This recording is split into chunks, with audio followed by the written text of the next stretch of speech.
I had an interesting discussion with a neighbor today.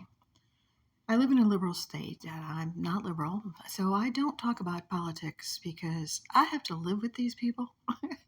And I've learned from experience you cannot have a civil discussion with someone who is of the opposite belief than you are. So I just don't ever bring it up. But she brought it up and she wouldn't let it go. And I didn't want to, you know, misrepresent myself. I just never talk about these things, but if somebody asks me, then I will tell them. And so she went there. She started talking about how much she hated Trump, and I said, yeah, And then she says, "Well, did you vote for Trump the last election?" I said, "Yes, I did." She, and she's like, "Oh my god!" I thought she was going to have a coronary right there. She couldn't believe it because she just assumed I was a liberal. But the interesting thing throughout this discussion was, number one, liberals assume that other people are liberals. That's interesting. She didn't know a lot of the things about Brandon that us non-liberals know. I can't really talk about all of the stuff here, but you know what I'm saying. There are a lot of things about Brandon that are not above board. And she didn't know any of that stuff. And it doesn't surprise me because mainstream media doesn't go into that kind of stuff. But in this day and age with so much going on, it seems like, nothing. You never heard about any of that, But anyways, the really interesting thing was the debate threw her.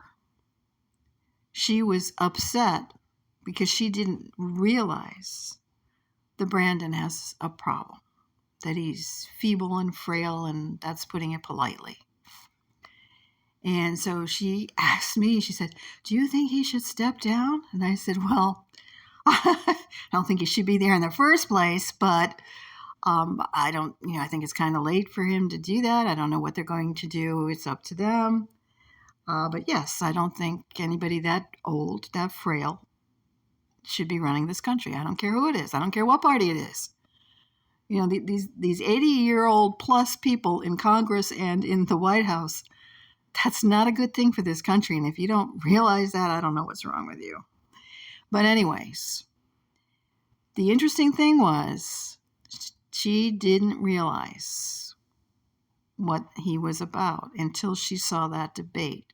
Now she's at a sticking point. She doesn't know who to vote for because she's not sure she should vote for him, but she doesn't want to vote for Trump.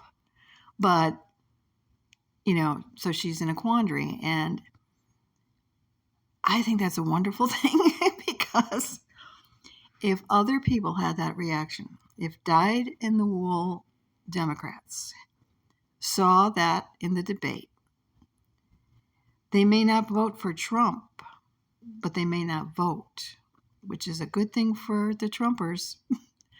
So it'll be interesting to see what happens because, they do have a strong party affiliation. They do, stand up for their party. But I just thought it was a glimmer of hope that people are starting to see what's really going on. Take care. Love, peace. Peace out.